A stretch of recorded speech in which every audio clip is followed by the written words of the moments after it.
Hi everyone, मैं robin आप सभी को फिर से एक बार वेलकम करता हूं हमारी इस सीरीज़ में जहां पर हम एसपी बख्शी को रेफरेंस लेते हुए अपने ईडीएम्स का डिस्कशन कर रहे थे। एफ से स्टार्ट होने वाले ईडीएम्स का ये हमारा सेकंड पार्ट होगा। This part will be presented by me, my name is robin.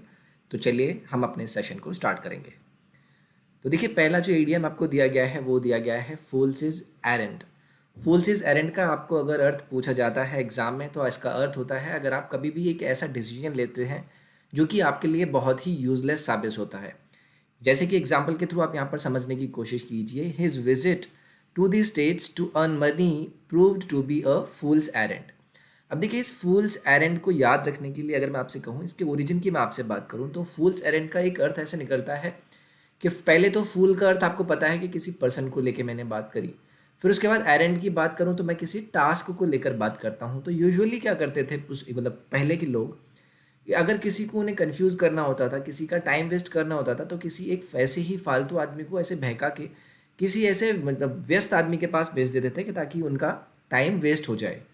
तो मतलब वो ये साबित होता था कि यार इसने इस आदमी को मेरे पास इतने टाइम के लिए भेज दिया, इतना मेरा टाइम वेस्ट हो गया। और ये मेरे लिए क्या साबित हुआ, एक useless understanding.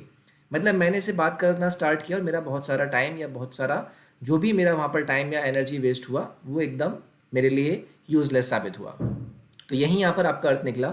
His visit to States to earn money, यानी कि स्टेट जाने के लिए उसका जो अर्न मनी वाला उसका मेन ऑब्जेक्टिव था वो क्या प्रूव हुआ, एक यूजलेस अंडरटेकिंग साबित हुआ, यानी कि वो उसके लिए एकदम फूल्स एरेंड साबित हुआ।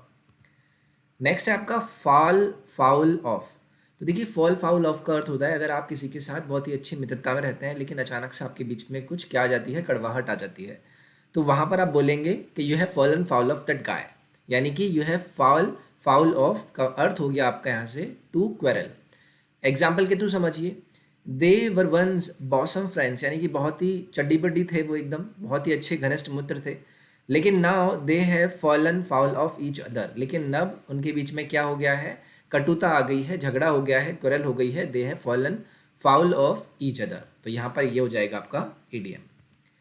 नेक्स्ट है आपका fly of the handle. Fly of the handle का आपका अर्थ निकलता है टू लूज वंस टेम्पर, यानी कि अपना टेम्पर लूज कर देने के लिए आपका जो अर्थ निकलता है ईडीएम के फेज में वो क्या निकलता है, fly of the handle. Fly of the handle का अगर आप ओरिजिन समझने की बात करें कि आप क्या कर रहे थे, आप किसी चीज़ का हैंडल पकड़कर बहुत तेज़ी से फ्लाई कर रहे थे। आप मतलब ऐसे सोचने के लिए कुछ भी स्टोरी बना सकते हैं किसी चीज़ को याद रखने के लिए। अब क्या हुआ, आपका मूड खराब हो गया, आपका टेम्पर लूज हो गया, तो आपने क्या किया, उसको छोड़ छाड़ के आपकी जिसी से भी कुरल हुई थी आप उससे लड़ना झगड़ना स्टार्ट कर दिया, यानी कि आप परेशान हो गए, आपको एकदम टेम्पर लूज कर गए। Example, when his father question him about money he flew off the handle, यानी कि जब उसके पिता ने उससे पूछा कि भाई पैसा कहाँ गया, कहाँ खर्च कर दिया, तो उसने क्या किया, ही फ्ली ऑफ द हैंडल, मतलब वो एकदम अपना टेम्पर लूज कर गया। वो एकदम या तो झगड़ने लगा कि अरे मुझ पे ही आरोप लगाते रहते हो। ठीक है, तो ये आपका अर्थ निकलता है फ्लाई ऑफ द हैंडल, जिसका अर्थ आपका होता है to lose one's temper. Next है आपका फ्रेंच लीव। तो देखिए, बहुत ही रेपिटेटिव और इम्पोर्टेंट आपका ईडीएम है। फ्रेंच लीव का अर्थ होता है अगर आप बिना किसी से परमिशन लिए हुए अपने काम से एब्सेंट हो जाते हैं तो उसे आप बोल देते हैं French leave. Example, those who take French leave should not be pardoned, यानी कि जो क्या करते हैं बिना परमिशन लिए एब्सेंट हो जाते हैं अपने काम से, उन्हें हमें क्षमा यानी पार्डन नहीं करना चाहिए। तो ये हो जाएगा आपका फ्रेंच लीव। नेक्स्ट है आपका फेयर एंड स्क्वायर। तो देखिए, फेयर एंड स्क्वायर का अर्थ होता है अगर आप किसी काम को एकदम अपराइट करते हैं, यानी कि एकदम एकदम मतलब उसमें आपको कोई नुस्ख की बात ही नहीं रहती है, एकदम अप टू द मार्क आप काम को करते हैं। एग्जाम्पल के थ्रू आप समझने की कोशिश कीजिए। My father advise me to be fair and square in business dealings, यानी कि जो भी मैं बिजनेस से रिलेटेड डीलिंग्स करूं मैं उसमें हमेशा क्या रहूं, फेयर एंड स्क्वायर रहूं, ईमानदार रहूं, मेरा काम अप टू द मार्क हो, उसमें कोई भी नुस्ख ना रह जाए। तो मेरे पिताजी ने ऐसा मुझे रहने के लिए एडवाइस किया। तो यहाँ पर फेयर एंड स्क्वायर का आपका अर्थ निकलेगा अपराइट, यानी कि अपने आप को एकदम सजग रखना। नेक्स्ट है आपका फेदर्स वंस ओन नेस्ट, यानी कि फेदर्स वन ओन नेस्ट का आपका अर्थ निकलता है अगर आप अपने आप के लिए ही बेटरमेंट प्रोवाइड करते रहते हैं कि भाई पहले मैं अपने लिए जो भी करूँगा पहले अपने लिए करूँगा, अपने बेटरमेंट की सोचूंगा, पहले मैं अपने बारे में सोचूंगा। यानी कि फेदर्स वंस ओन नेस्ट का आपका अर्थ आप इस एग्जाम्पल के थ्रू समझें। Our leaders are busy feathering their own nests and have no concern for the poor. मतलब जो हमारे लीडर्स हैं वो किस काम में बिजी हैं, वो बस अपना ही देखते रहते हैं, वो अपने ही काम में लगे रहते हैं, वो अपनी ही बढ़ाई के लिए देखते रहते हैं कि कैसे उन्हें काम का करना है अपने बेटरमेंट के लिए, जबकि वो कोई कंसर्न ही नहीं शो करते हैं किसके, गरीब लोगों के लिए।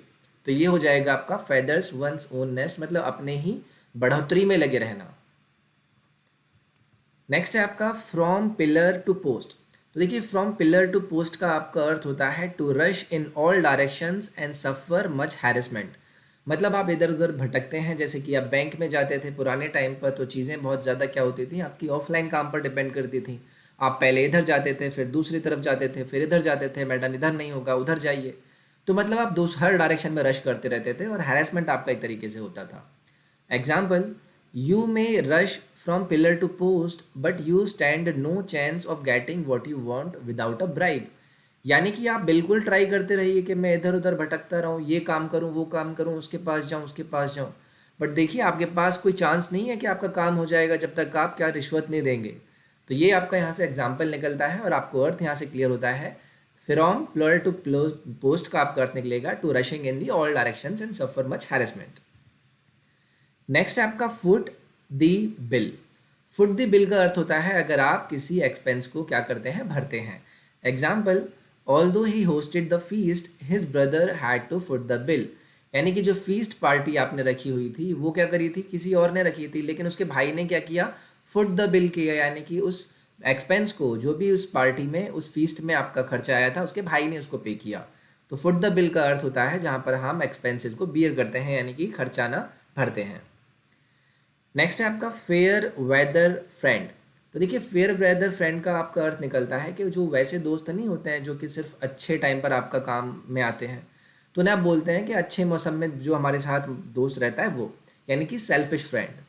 Example, a fair weather friend will never stand by you in difficulty. यानी कि जो फेयर वेदर फ्रेंड है, जो कि एक सेल्फिश दोस्त है, वो कभी भी आपके साथ डिफ़िकल्टी में कभी भी स्टैंड बाई नहीं करेगा, यानी कि आपके साथ नहीं खड़ा होगा। तो ये हो जाएगा आपका फेयर वेदर फ्रेंड। इसके साथ साथ देखिए टेलीग्राम और इंस्टाग्राम के लिंक आपको डिस्क्रिप्शन में मिल जाएंगे, अब वहाँ पर जाकर ज़रूर उन्हें फॉलो कर लें। इंस्टाग्राम पर काफ़ी सारी चीज़ें मैं आपको करंट अफेयर्स के फॉर्म में प्रोवाइड कराता रहता हूँ, टेलीग्राम पर सारी वीडियोज़ के लिंक आपको मिलते हैं, तो उन्हें ज़रूर जाकर ज्वाइन कर लें। नेक्स्ट है आपका फ्लैश इन दी पैन। फ्लैश इन दी पैन का अर्थ होता है जहाँ पर आप किसी चीज़ को एड्रेस करते हैं कि अचानक से आपको कोई सक्सेस मिल जाए। Example, the success of Indian cricket team is never constant and steady, it is generally a flash in the pan. यानी कि भारतीय क्रिकेट टीम की जो सक्सेस है वो कभी भी कांस्टेंट नहीं रहती है, ना ही स्टडी रहती है, वो हमेशा किस तरीके से रहती है, अचानक से एक सक्सेसफुल बन जाती है अपने आप में। ठीक है, तो फ्लैश इन अ पैन आपका हो जाएगा सडन सक्सेस। नेक्स्ट है आपका fit to hold a candle to. यानी कि अगर आप यहाँ पर बात करते हैं ना कि भाई इसका ये दर्जा है, ये इस काम को करने के योग्य है, ये मैच करता है इस क्वालिटी को, यानी कि इस क्वालिटी में ये इक्वल है, तो उसके लिए हम बोलते हैं कि now he is a guy who is fit to hold a candle to. Example के थ्रू समझिए, he is the son of a famous writer but he is not fit to hold a candle to his father. यानी कि देखिए वैसे तो वो एक famous writer का क्या है, बेटा है, but he is not able to match the quality of his father. He is not fit to hold a candle to his father, मतलब वो अपने पिताजी वाले दर्जे का नहीं है। तो ये आपका यहाँ से हो जाएगा fit to hold a candle. Next है आपका दी फोर्थ ईस्टेट। तो देखिए आपने सुना होगा कि जो हमारी सरकार होती है, जो हमारा संविधान होता है, उसका जो चौथा पिलर होता है वो क्या होती है, प्रेस होती है। तो यहाँ पर आपका उसी से अर्थ है, तो फोर्थ स्टेट आपका क्या हो जाएगा, प्रेस हो जाएगा। Example, the newspaper is regarded as the fourth estate of the state. ये तो आसान था, यहाँ पर आपका हो जाएगा दी प्रेस। नेक्स्ट है आपका फेदर इन वंस कैप। तो देखिए अगेन हमने पहले स्टार्टिंग में भी देखा था कि फेदर वंस ओन नेस्ट में हम क्या कर रहे थे, अपने ही काम की बात कर रहे थे, अपने ही फायदे की चीज़ें कर रहे थे। ऐसे ही यहाँ पर एक और चीज़ आएगी, लेकिन इसका अर्थ आपका अलग होगा। यहाँ पर अगर आप फेदर अपने कैप में यूज़ करते हैं ना, फेदर इन वंस कैप, मतलब आपने क्या कर लिया, एक और पड़ाव हासिल कर लिया है, आपने एक और सक्सेस हासिल कर ली है। Example, his success in his MA exam has added a new feather in his cap. यानी कि जो उसने MA के एग्ज़ाम में सक्सेस पाई, उसने क्या किया, उसकी जो भी सक्सेस रही उसमें एक और एडिशन हो गया कि भाई अभी आपका MA क्वालिफाइड भी कहलाएगा। तो फेदर इन वंस कैप का अर्थ आपका निकलता है जहाँ पर आप अपनी सक्सेसफुलनेस को एडिशनल कर लेते हैं। नेक्स्ट है आपका fly in the face of. तो देखिए fly in the face of का अर्थ होता है किसी चीज़ को डिफाई करना। एग्जाम्पल के थ्रू समझेंगे, it is disobedience on their part to fly in the face of the orders of the principal. यानी कि देखिए प्रिंसिपल का अगर आप क्या करते हैं, आप मेल ना करते हैं उनके ऑर्डर की, तो ये क्या कहलाता है, एक डिसओबीडियंस का दर्जा कहलाता है। और इसे हम किसके फॉर्म में यहाँ पर यूज़ करे हुए हैं, fly in the face of, मतलब हम डिफाई कर रहे हैं प्रिंसिपल के ऑर्डर को।